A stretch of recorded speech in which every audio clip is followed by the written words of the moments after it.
the tips that I've learned to cope with their invalidation, and 6 things that I learned from speaking up to my parents. And then finally, we'll have some takeaways and questions to ponder at the end. And then you guys can ask me questions if you want. Cool? Okay. So, why do we want our parents' approval? Any guesses?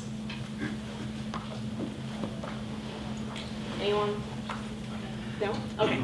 So, first of all, because they are our primary caretakers. They are the first people on this earth who love us, first people that we come into contact with.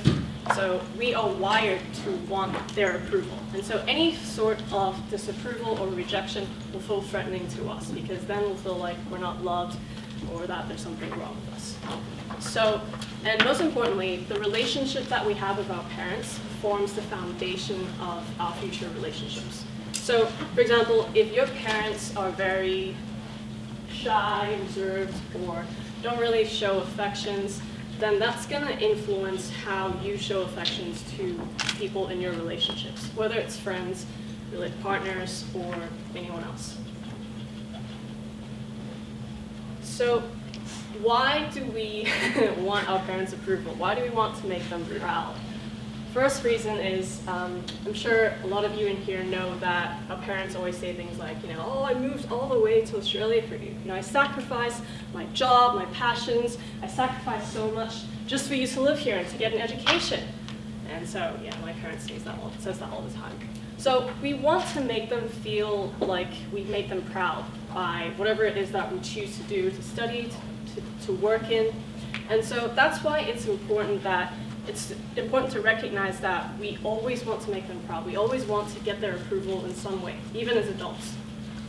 So being an adult is about learning to let go of the fact that we always need their approval or their permission to do something. Maybe to choose a partner, to pick a major, to leave your job because you hate it. Whatever it is, because we can't always focus on what our parents want for us, especially if that means that it's not right for what we want. And there's a saying in psychology where the less you get something, it's not that you don't have it, but the less you get something, the more you want it. So for example, if you think about people in gambling casinos, where, why do they sit in a casino hoping to get a win? Because a win does happen, but not all the time. So sometimes the less you get it, the more you want it. And I think here, I don't know if any of you have seen Shang-Chi, but the most unrealistic thing about it is she says, I'm so proud of you. So unrealistic, right? Okay, so there's a study by Harry Harlow that conducted a study on monkeys. Now basically, they were given 2 choices, as you can see in the picture. There's a robotic mother with a milk attached in the middle, and there's also a soft cloth mother which provides comfort and warmth. And so these monkeys, the results showed that the monkeys would always go to the robotic mother just for food, but they'd always come back to the soft cloth mother later on for comfort. And so that shows that the baby's need for love and food is 2 separate things. Even though the robotic mother provides milk, it doesn't mean that they want to spend most of their time on it because it doesn't have warmth, right? So the studies showed that we're all wired to love and to be loved. We all want to be accepted. We all want to feel affections and feel love, whether it's from our parents and friends and partners. And so I want to stress this point that wanting comfort and affection is not a luxury. It's a basic human need. And so we all want to feel loved by our parents, whether it's through some words of affirmation or acts of service or sliced fruits or whatever it is. We all want to feel loved, yeah? And so it's important that we get loved and feel loved, because that helps us develop a healthy brain, and it makes us able to develop in a healthy way. Any Harry Potter fans here? Yeah? Cool. So Lord Voldemort taught us that a life without love is barely living.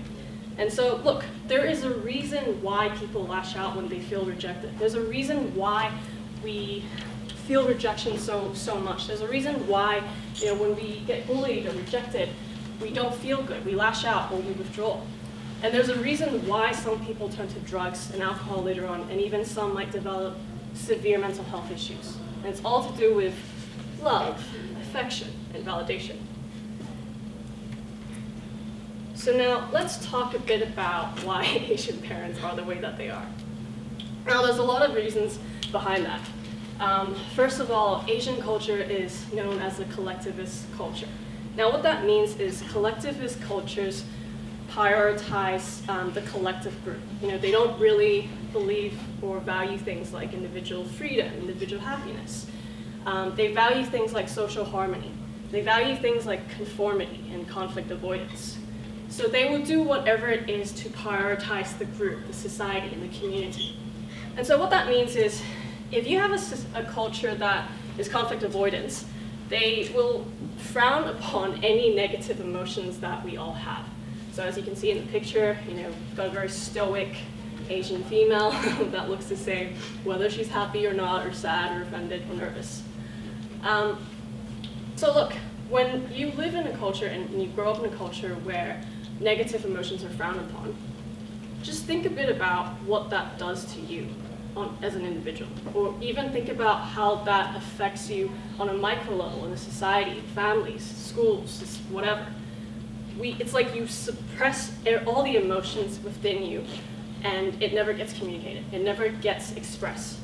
And so that does a lot to someone, because those things could bottle up and turn into resentment, turn into anger, turn into frustration. Or I think the most common thing that clients come in and tell me is, oh, my dad has anger issues. Like he always just lash out and throw things because he doesn't know how to use his words, or he doesn't know how to express his emotions. That's just one example, by the way.